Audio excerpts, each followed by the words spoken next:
Livros mais vendidos, influenciadores falando dos benefícios da literatura e da leitura, lançamentos diários, listas de livros lidos pelos mais bilionários, vídeos de como ler mais e melhor. Com todo esse bombardeio e tanta leitura à frente, a tentação pode ser aumentar a velocidade, ir atrás de técnicas de leitura dinâmica para ler mais rápido e sair comprando livro sem nem saber se a gente quer ler aquilo ali. Haja fôlego! No vídeo de hoje eu vou dar outra perspectiva sobre a leitura. Eu não vou falar de metas nem listas, e sim do prazer de ler ficção.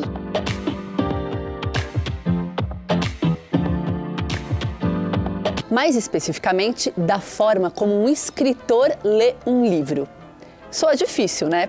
Mas isso nada mais é do que aprender a fazer uma leitura atenta. Mas, Lívia, eu não sou nem quero ser escritor, então por que esse assunto vai me interessar? Eu te garanto que se você ficar até o final do vídeo, você vai entender como esse ponto de vista vale para todo mundo. Hoje a gente vai conversar sobre o essencial na literatura. Não são os eventos da história, nem as ideias, nem os personagens. São as palavras. Falar sobre palavras é falar sobre o prazer de ler. Muitas vezes, nos livros de ficção, a gente procura ideias, princípios morais ou até aquela dose diária de autoajuda. Nada disso é um problema e essas perspectivas são válidas. Mas às vezes a gente se esquece que a literatura tem a beleza da linguagem. Quando a gente coloca a nossa atenção no modo como a história foi construída, a experiência toda fica mais profunda, mais saborosa. A gente pode perceber tesouros que de outro jeito passariam despercebidos. A gente coloca um zoom ali em tudo que está diante de nós na página. E a experiência fica mais complexa. Os elementos que compõem a história ficam tridimensionais. Esse conceito de leitura atenta eu aprendi aqui nesse livro. Para ler como um escritor, um guia para quem gosta de livros e para quem quer escrevê-los, da Francine Prose, que além de crítica literária, foi durante muitos anos professora de escrita em grandes universidades americanas, como Harvard e Columbia. Nesse livro, ela fala sobre a experiência dela ensinando forma narrativa e os capítulos focam nos elementos de composição de um romance ou um conto, como narração, personagem, diálogo, gesto e por aí vai. Você não precisa querer escrever livros para apreciar a leitura atenta. Muito pelo contrário. Olha só o que a autora diz. Não se trata de alguma coisa misteriosa e especial que somente alguém que queira escrever pode fazer. Trata-se apenas do prazer da linguagem. Em geral, quem lê literatura presta atenção na história, o que é totalmente compreensível, porque a gente quer se entreter, quer ser transportado para outra realidade e conhecer outros mundos. Mas você concorda que uma mesma história pode ser contada de jeitos totalmente diferentes? Então pensa aqui comigo. Se a história do seu livro de ficção preferido fosse contada em uma matéria de jornal ou então em um relatório científico, ela continuaria sendo literatura? Muito provavelmente não. Porque o que torna essa história que você gosta muito no seu livro de ficção preferido literatura é justamente o como essa história é contada. Não é o que, nem onde, nem porquê, é o como. E a mesma história, com os mesmíssimos eventos, contada por autores diferentes, daria livros completamente diferentes. Aliás, eu fiquei pensando aqui, se Clarice Lispector, José Lins do Rego ou então Gabriel Garcia Marques resolvessem escrever a história de um autor defunto que morou no Rio de Janeiro no século XIX e decide contar sua história de vida, certamente seriam histórias bem diferentes daquela que o Machado escreveu. Seria outro Brás Cubas. Nem sei se ele se chamaria Brás Cubas. Fazendo esse roteiro, eu me lembrei de um documentário que ilustra bem o que eu estou falando, só que em outra linguagem. É o documentário Iluminados, da diretora Cristina Leal, que traz várias entrevistas com diretores de fotografia do cinema brasileiro. Tá, eu sei, pode parecer um documentário super específico só para quem se interessa por direção de fotografia, mas olha só.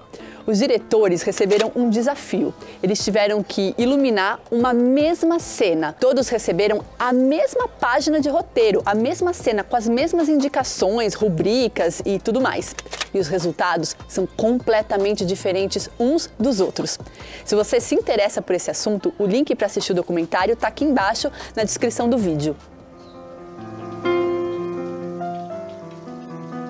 Voltando à literatura, a Francine Prose sugere que a gente leia alguns começos de contos e romances para perceber todas as nuances que existem naquela combinação de palavras. O escritor escolheu uma palavra ao invés de outra, e o que mantém a nossa atenção e o nosso interesse tem tudo a ver com essas escolhas. Olha só o começo do conto As Filhas do Falecido Coronel, escrito pela inglesa Catherine Mansfield. Ele foi traduzido por Maria Luísa Borges, que também traduziu o livro de Francine Prose. A semana seguinte foi uma das mais atarefadas de suas vidas. Mesmo quando elas iam para a cama, eram apenas seus corpos que se deitavam e repousavam. Suas mentes continuavam, resolvendo as coisas, reconsiderando-as, discutindo-as, duvidando, decidindo, tentando se lembrar onde... Em geral, histórias que começam com uma frase curta e direta passam a impressão que o autor está totalmente no controle do que ele está fazendo. Ele sabe o que ele quer, ele sabe o que ele vai contar e vai nos conduzir história dentro. Esse conto começa justamente assim, com essa frase declarativa simples que passa competência e controle. A semana seguinte foi uma das mais atarefadas de suas vidas. Tá, beleza, entendi. Mas, peraí. Semana seguinte a quê?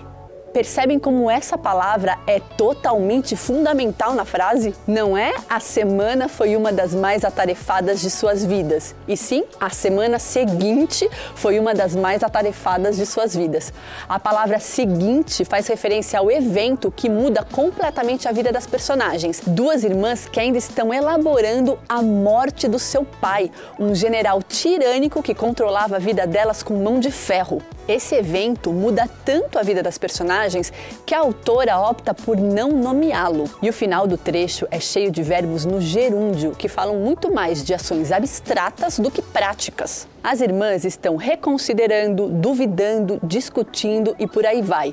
Elas não estão arrastando os móveis, dobrando roupas e varrendo o chão. Trocando em miúdos, elas simplesmente não sabem o que fazer, porque quem decidia por elas era o pai. Percebem como cada escolha de palavra da autora tem um porquê? Agora, olhem só o começo do conto O Coração Denunciador, do mestre do horror Edgar Allan Poe.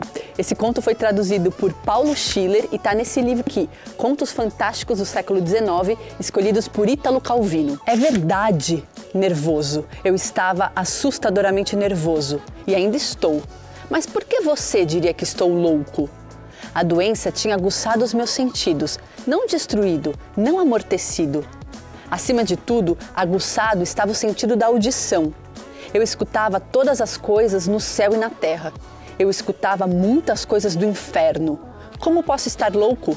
Ouça com atenção e veja com que sanidade, com que calma sou capaz de contar a história inteira. O conto é em primeira pessoa e o personagem se dirige a nós.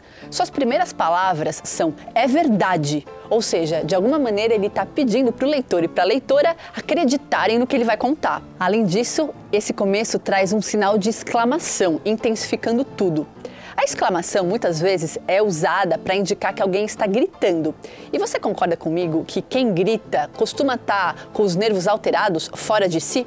E é isso mesmo, porque logo depois ele nos conta que estava assustadoramente nervoso. Ou seja, de novo as palavras intensificam tudo. Não é só nervoso, é assustadoramente. O advérbio traz uma carga a mais. Nesse trecho, ele também nos conta que tem uma doença, não sabemos qual, e que escutava todas as coisas do céu e da terra. A gente começa a desconfiar que alguma coisa não vai bem com o personagem. Escolhendo essa combinação de palavras, Edgar Allan Poe dá o tom de tudo o que vai vir dali pra frente. E a escolha do "é verdade" com a exclamação intensifica tudo, percebem? A loucura do personagem está explícita, mas ele o tempo todo diz para nós: eu não sou louco, porque eu tive muito controle e sanidade para executar ação após ação. Eu abri a porta do quartinho do velho, iluminei o rosto dele com a lanterna e finalmente joguei a cama em cima dele. Bom, o conto tem um final surpreendente, que obviamente eu não vou dar spoiler. E por último, eu quero falar do começo de Dom Casmurro, do nosso bruxo do Cosme Velho, Machadão. E olha, ele era bruxo mesmo, porque o que ele fazia com as palavras era pura magia, com perdão do clichê. Uma noite destas, vindo da cidade para o Engenho Novo, Encontrei no trem da Central um rapaz aqui do bairro, que eu conheço de vista e de chapéu. Cumprimentou-me, sentou-se ao pé de mim, falou da lua e dos ministros e acabou recitando-me versos. A viagem era curta e os versos pode ser que não fossem inteiramente maus. Sucedeu, porém, que, como eu estava cansado, fechei os olhos 3 ou 4 vezes. Tanto bastou para que ele interrompesse a leitura e metesse os versos no bolso. A combinação de palavras que Machado de Assis faz é genial e já narra para nós muita coisa sobre o personagem Dom Casmurro. Primeiro, Dom Casmurro diz que o tal rapaz falou sobre a lua e os ministros, ou seja, assuntos totalmente diferentes. Depois, o tal rapaz resolveu ler versos de poesia que, segundo Dom Casmurro, pode ser que não fossem inteiramente maus. Mas peraí, ele não estava lá com o tal jovem, não prestou atenção se os versos eram bons ou maus? Aí é que está. Não, ele não prestou atenção, simplesmente porque ele não quis, o que faz jus ao seu apelido Casmurro. O narrador está muito pouco interessado no tal jovem, ele está muito mais interessado nele mesmo. Tanto é que o leitor pode confirmar quando ele diz que fechou os olhos 3 ou 4 vezes. Concorda que quando a gente fecha os olhos, a gente quer ir para dentro e não para fora? Dom Casmurro quer prestar atenção nos pensamentos da sua própria cabeça e não naquilo que o jovem fala, seja a lua, os ministros ou versos de poesia. Dom Casmurro é um livro sobre as dúvidas, elucubrações e pensamentos que se passam dentro da cabeça do narrador. E no parágrafo inicial, tudo isso já está delineado para nós. Na frase final, Dom Casmurro diz que o jovem meteu os versos no bolso. Concorda que meter os versos no bolso é bem diferente de colocar os versos no bolso ou então guardar os versos no bolso? A escolha do verbo define muita coisa. O jovem percebeu a antipatia de Dom Casmurro e se deixou afetar por ela. É isso que a leitura atenta nos oferece. Ela vai desvelando camada por camada todos os sentidos que aquela combinação de palavras traz. A leitura atenta nos aproxima da mente do escritor e da escritora. E assim como um pintor usa tintas para o seu quadro e um compositor usa notas para sua canção, um escritor usa palavras. Eu falei só um pouquinho do capítulo sobre as palavras, porque existem vários outros. No capítulo sobre diálogo, por exemplo, ela diz como bons diálogos literários, a gente percebe muito mais do que o personagem diz, aquilo que ele não diz. Ela também comenta que muitos autores contemporâneos que querem escrever copiando o jeito como as pessoas falam nas ruas e na vida do dia a dia, precisam ter um bom ouvido. Isso significa não só prestar atenção nas palavras que as pessoas usam, mas também no jeito que elas falam. Se elas conversam de um jeito apático ou carregado de emoção, ou então se elas falam devagar ou rápido. Aliás, vocês podiam comentar aqui embaixo se gostariam de um vídeo sobre diálogos na literatura, ou então diálogos na literatura e no cinema. Me conta aqui para eu saber. O capítulo chamado Detalhes também é bem interessante. Ela fala da diferença entre 2 tipos de narração de paisagem. Uma que é longa e minuciosa e que descreve todos os detalhes de um determinado espaço ou paisagem, como uma sala de estar, por exemplo. E outra que é bem mais econômica e que evidencia 1 ou 2 objetos apenas. E uma curiosidade divertida é que um dos capítulos finais se chama Aprender com Tchekhov. Tchekhov é um autor russo que escreveu alguns dos contos mais lindos do mundo. E ela diz que, quando ela lia Tchekhov, ela percebia que algumas das regras que ela ensinava aos alunos não se aplicavam a ele, porque ele desafiava as convenções do que era considerado boa literatura. Ou seja, por mais que existam alguns princípios para a escrita literária, felizmente a criação artística é o campo da liberdade, onde tudo é possível. A leitura atenta pode tornar a sua experiência com a literatura mais gostosa, mais profunda, mais prazerosa.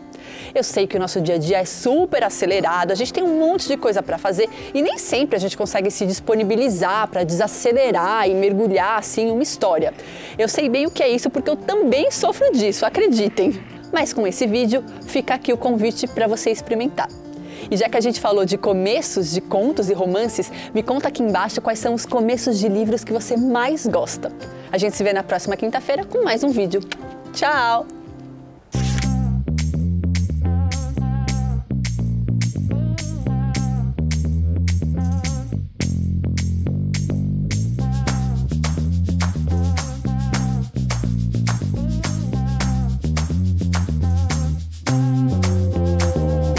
Música